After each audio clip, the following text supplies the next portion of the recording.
Hello, listeners. Welcome to the Crouching Tiger, Hidden Dragon podcast. So, if you've been listening, we love to talk to business leaders in Asia. And I was just telling my guests here today, and we only interview business leaders here in Asia. So, today we have someone who is, to me, very impressive, right? So, she is actually Forbes 30 under 30 list and also a Gen T honorary. So we have Kai-Sin Kaur with us. So a bit about her background before I invite her. So after graduating from Ngee Ann Polytechnic, she teamed up with Eugene Chang to start up this company called HighSpark. And it is to create high impact presentations through visual storytelling. And then this is a bio from Forbes. Yeah. So this is what Forbes says. So it should be quite legit, right? So she started off with a capital of 1,100 Sing. So maybe we can ask her about that later. And now pulls in 6 digits in sales and has hundreds of clients, including companies like Visa, Nike, and Oracle. And I think she started off from SlideShare. So before there was LinkedIn, there was SlideShare, and maybe I'll ask her more about it as well. And today, I actually connected with her on LinkedIn and invited her on the podcast. So Kai-Sin, welcome to the show. Hi, thanks for having me. You're welcome. All right. So as mentioned, to all my guests, I will ask the same question. This is called the Crouching Tiger, Hidden Dragon podcast. So what is your favorite Kung Fu movie?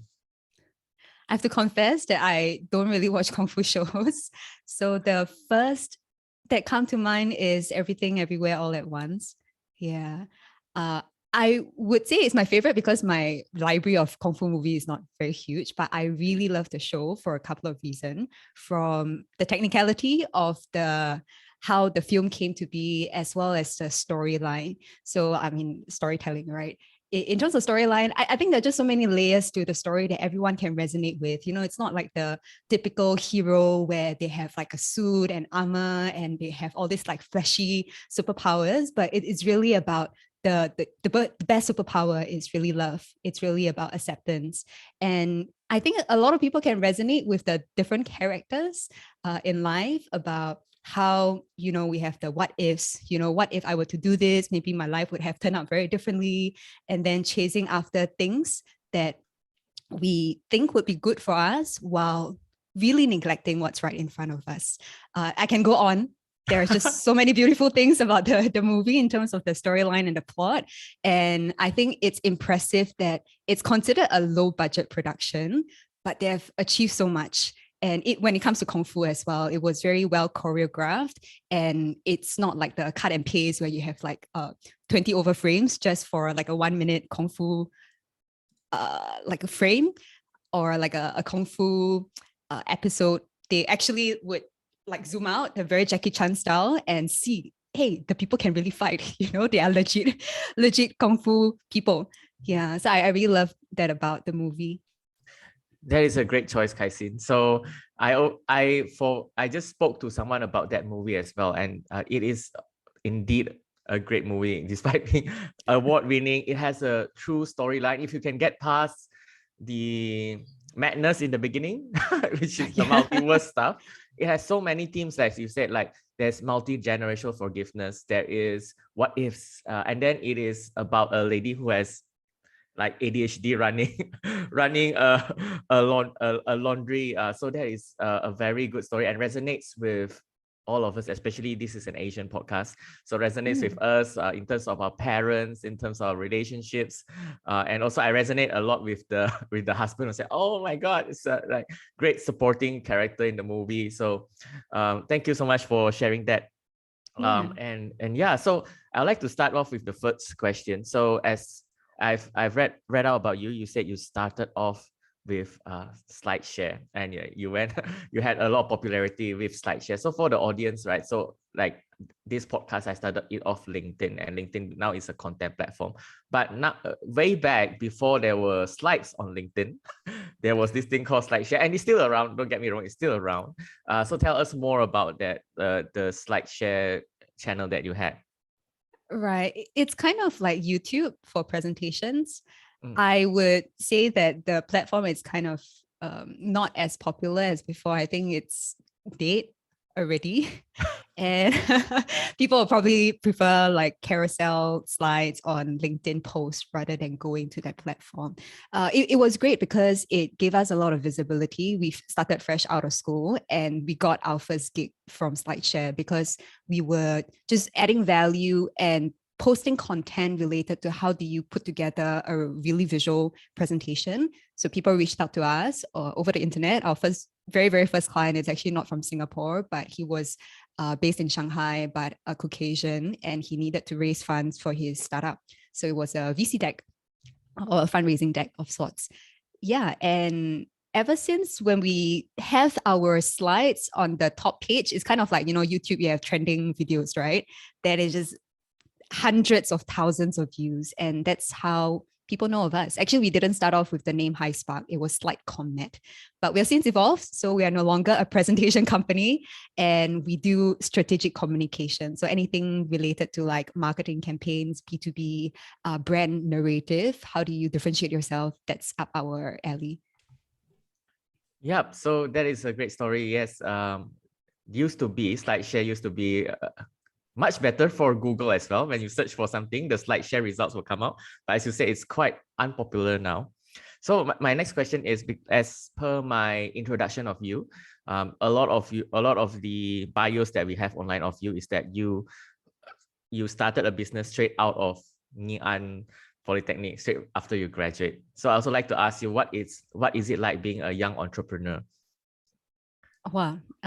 What is it like? It's like many things.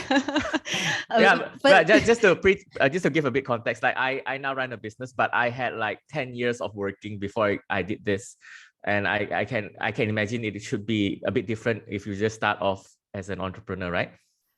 Yeah, definitely. I think the context is very different for different entrepreneurs and the circumstance. So for us, we are a service business, and starting out young, I think people they always say that, hey, you are taking risks, you go off the beaten path, and it's very courageous of you to do that. I don't actually think so, because there's really nothing to lose. Back then, I mean, we were working out of the school canteen and we still had the license from school, right?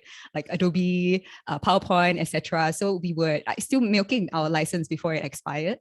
And I was living off my parents. As Asians, we stay with our parents until we are married. Times have changed. I've moved out, even though, but that's a separate story. So actually there's very little thing to lose. So I think for the question of being a young entrepreneur, the main challenge is really not so much of experience, but dealing with self-doubt. Because we are speaking with C-level executives and telling or advising them on how to communicate better.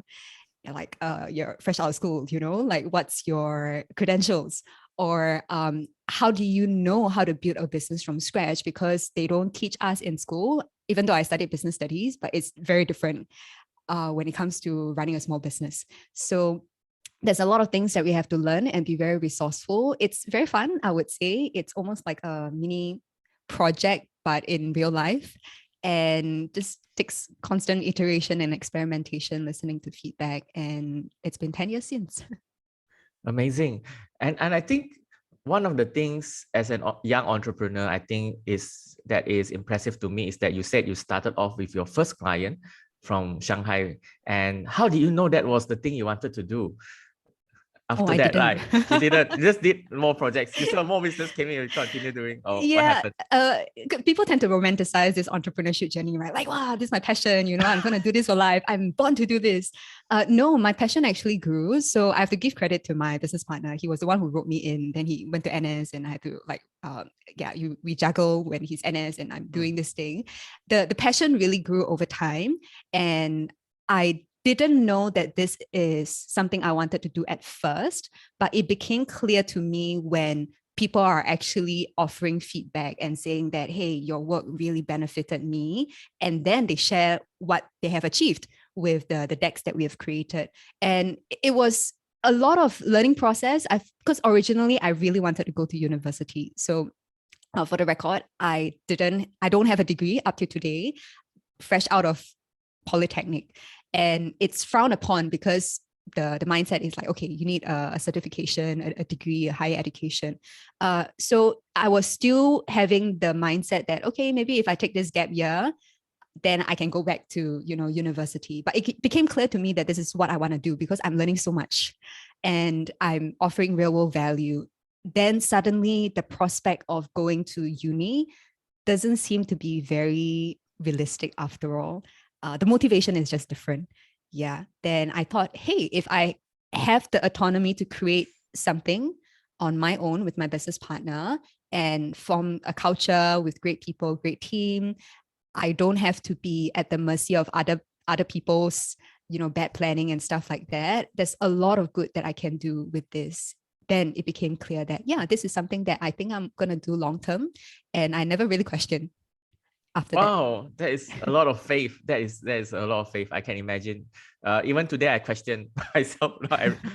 So, but anyway, Which is fine as well. Yeah, which is fine. Yeah. So, like, I think something that caught my attention that you said is, as a young entrepreneur, the challenge was convincing these C-suite executives, and to tell better stories, right? Then they say, oh, they will sort of think, oh, what does this young person have to offer? So how do you convince all these senior, I can imagine a guy who is like Caucasian in his 50s. How do you convince them how to listen to you? Right. It's actually not about convincing. The more you try to convince other people, I think they would shun away from you. I think what worked in hindsight is leaning in with curiosity. So what worked really well is that we ask curious questions and very challenging one, such that it offers different perspective. Like, hey, nobody asked me this before. Or they fumble like, wow, that's a very difficult question. And the moment they have clarity on the answer, it's like, this light bulb moment where it doesn't just change the project, what goes in the presentation or what goes in the narrative, but it also changes their business, how they operate and how they think about things. And that's the value that is priceless. And a friend of mine in another podcast was just sharing this thing where the best gift you can give to a person is asking great questions. It's not so much about giving good answers, but asking great questions. So just like let that sit for a while and think about the questions we ask in our life and how much that has changed our trajectory, how we approach things. It all starts with good questions. So don't convince, lean in with curiosity instead. That is so profound.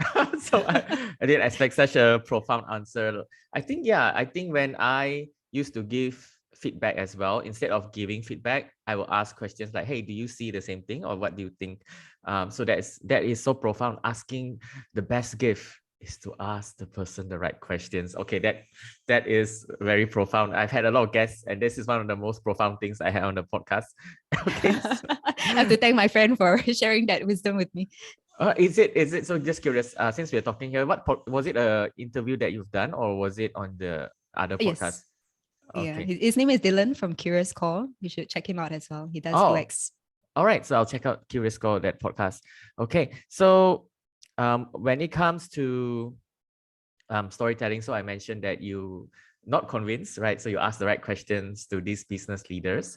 And what are the most common sort of challenges they have when it comes to messaging?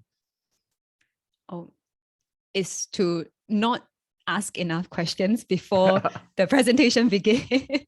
So one thing I observe is we tend to jump straight into talking without really planning and strategizing. So it's akin like you're going into a battlefield without any strategy of what's the worst case scenario, how exactly are you gonna navigate your army, and like what's the roadmap gonna be like, right? You're kind of setting yourself up for failure, especially if it's a really high stakes situation. So the important thing is to really take a step back and say, hey, even down to the basic, what is this meeting all about? Why are people here investing time listening to me? It's not so much about me, what I have to say, but it's about how I can help them, right? So a lot of times we put the spotlight on the presenter, like, wow, I have to be very charismatic, I have to be confident, I have to convince, etc. But we've got it all wrong. It's about really, why are they here? If there are top 3 questions that I have to answer by the end of this meeting or the presentation, what would that be? Yeah. And also, I heard you say on another podcast, is also to know, like, for example, if you are getting investment, to know what are their objectives. It can be a cause, they want maybe ROI, or they want to grow their pool of investments to make it collaborative. So it's also like, do you have a way of doing, like you said, it's about the listeners. So do you have a way of digging information? Do you have like a private investigator, or what is your research process like? It's not rocket science, actually. If you know the audience, like they Mhm. reach out to you or you reach out to them, and you like via email, you can just ask, how would I make this valuable to you?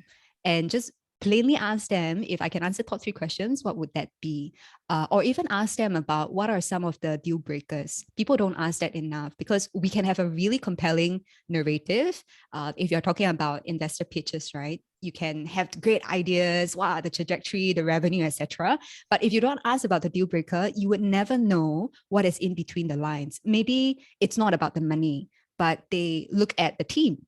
What is the makeup? Can they actually trust you? Because ideas can change, right? Ideas are cheap, but execution is difficult. Not a lot of people can do that, and to pivot when times are hard.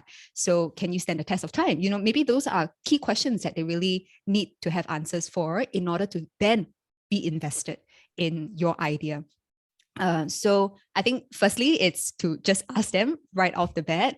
But if you are speaking to, say, like 100 over people, or like 1,000 people, or like this podcast, you don't even know who's going to listen, then you can make some guesses and assumption to say, okay, who would actually be interested to listen to this podcast, and what would they come in with? Is it with an open mind? What would their profiles be like? And if it's something generic, you can go back to the very fundamental of human psychology, of what people are looking out for. How can I create value? How can I be seen? How can I be understood, etc.?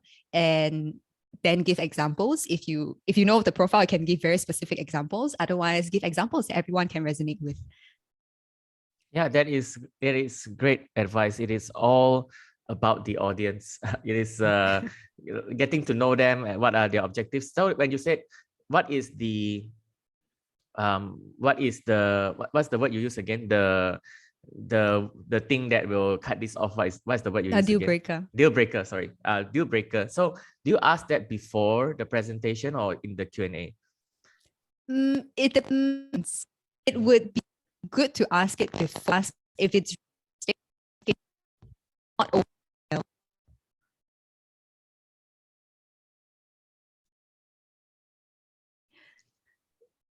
So when you ask, it could be, depending on how high stake it is. If it's very high stake, I wouldn't recommend you to ask it over email. You can have a call and just walk things through, or even have like socialize your idea before you actually come to the meeting or like the presentation itself. And there are situations whereby the gatekeeper is actually the person that you're liaising with, but the main decision maker is the person whom you're going to meet. And then in that case, ask it before the session, and also ask it during the session itself. And it's always a good habit to not leave Q&A all the way to the end of the presentation or end of the meeting. You want to have checkpoints. So as you go through every section, you can say, okay, before I go to the next one, do you have concerns? What are some of the deal breakers? Or if you can even ask just a yes or no question, just to align, like, this everything align with you before I move on? Because by the time Q&A, if you ask what's the deal breaker at the end, it might be a bit too late, because you don't have time to then justify, right? Maybe it's a half an hour meeting, then like 29-minute mark, then you ask the question, gone. You miss that opportunity. So I would say it really depends. You have to have that intuition and also read the room to be able to tell what's the right timing. So in a typical presentation, do you allocate time for Q&A at different checkpoints, as you said? Yes. Oh, interesting. Yeah. Interesting. So it's not like, not to be too rigid, because sometimes you allocate, right? It's like, okay, you have to go. Then it's like checking off the list, and it feels very robotic. The human element is gone. Yeah. So we have a rough idea as a best practice, but don't stick to it to the T. All right. So yeah, thanks for sharing. So I know that you have raised a lot of monies. Yes, as you share on your LinkedIn. So you said $12 million raised. Not us, we You help to raise, right? So yeah, help assisted to raise. Okay, anyway, sorry. Yeah, so I will have to clarify, we didn't help to fundraise, but we contributed in the fundraising process because typically they have to put together a pitch and that would determine how interested people are. But there's so much more behind the scenes, and there are dedicated individuals who help to fundraise and speak to VCs and investors. So I just want to clarify that. Yeah. All right, right. So, okay. So in exactly what is said, let me clarify also, is develop compelling narratives to fundraise. Yes. Okay. So any interesting stories you'd like to share? You don't have to name names, but any situations or narrative or stories you'd like to share on this? Regarding fundraising, what I've observed in the past is that the net is sometimes cast out too wide. So when we ask a question, what's your ideal investor like? It's like, huh? What do you mean? Like, can I actually choose? So it's important in order to align your values with investors, because the deck would also be tailored very differently in terms of what you're going to prioritize, in terms of content as well as topic and the entire structure. You can't just aim at everybody and say, I just want to get the money, because you might attract people, but for the wrong reasons. So it's always good to also ask yourself as a presenter or as somebody who is requesting for something, what is it exactly that I want? And what is my own deal breaker? So that you can find that common ground in the presentation or in the meeting itself. Okay, Yeah, awesome. So, yeah, so sharing that, right? Is there a good framework when it comes to a framework when it comes to a good story? Oh, there are many frameworks. Okay. But for yourself, yeah. If you're talking about pitching, the common ones that you might have already heard of is the hero's journey. So it's like the movies, right? They kind of make you go through this journey of self-discovery in order to then find that resolution. And sometimes it can be like a cliffhanger, but in corporate, we don't do that. So the hero's journey is one.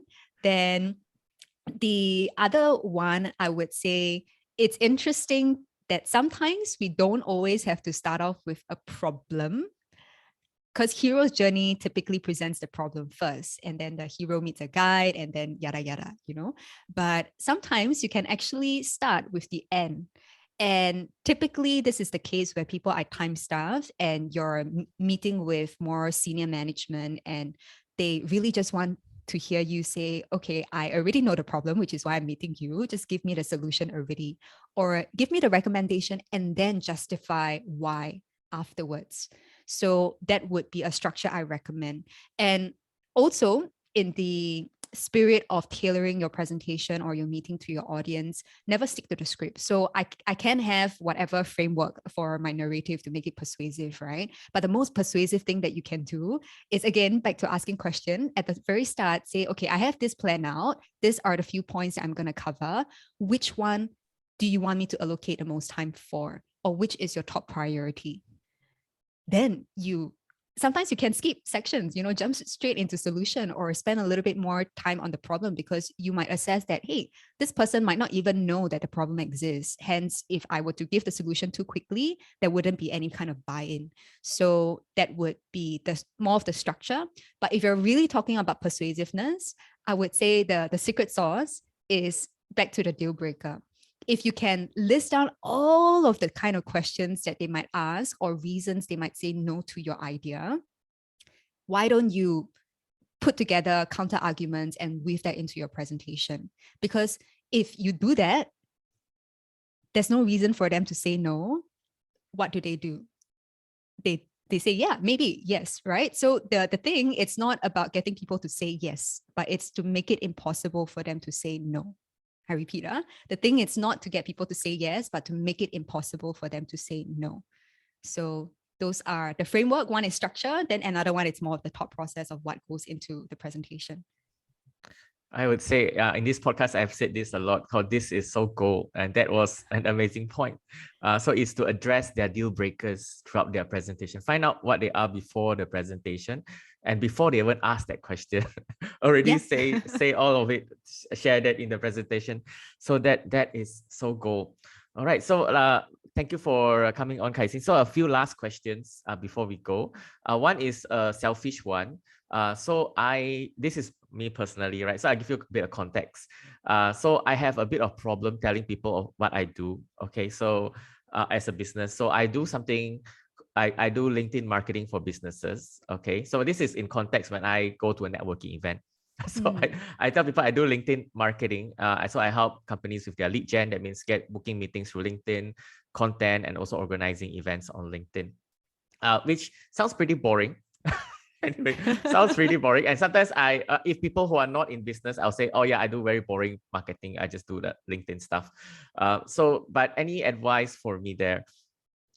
You have fallen into the trap of focusing on what you do rather than the why. So LinkedIn marketing is what you do, but what's the outcome? So lead gen is also a doing, but lead gen what? So I would suggest for you to think about the contrast. So you can tell stories through your success cases, like case studies. Before your client engaged you, what was their life like? And then after your client engaged you, what are the outcomes they saw? So instead of saying, oh, I do LinkedIn marketing, you can say, hey, I meet a lot of people like you. You want to say like you so that you build that rapport. And what they usually struggle with is X, Y, and Z. And I'm so excited to be able to help them with A, B, and C in order to achieve X, Y, and Z outcome. Or you can start with outcome first and say, people come to me because they want to achieve X. And this is how I do it. Then you talk about the boring stuff, but you hook people first. Awesome. Okay, so that is actual business advice that I got from this interview. I can use $1,000. Joking. Okay, sure. I'll get you a coffee or $1,000 when I go to Singapore. Okay, so last question. So before this podcast, you actually told me about your other podcast, which is the Hand of Leaves, right? Am I right? Handful of Leaves. Handful of Leaves. So I do check out Kai-Sin's content on YouTube and podcasts. She talks a lot about spirituality. And in fact, she has done a few podcast interviews that she just talks about spirituality. And I can feel that aura here. So already a lot of wisdom in this podcast, but any lessons that you learn from your spirituality that comes into business? Spirituality that comes into business, it has a very grounding effect. And it's really what I've learned the most is that it's not about us. Life is not about us, but about the value that we can offer to people. And when you do that, you start to take things not personally, and you add a lot of value and joy around the world.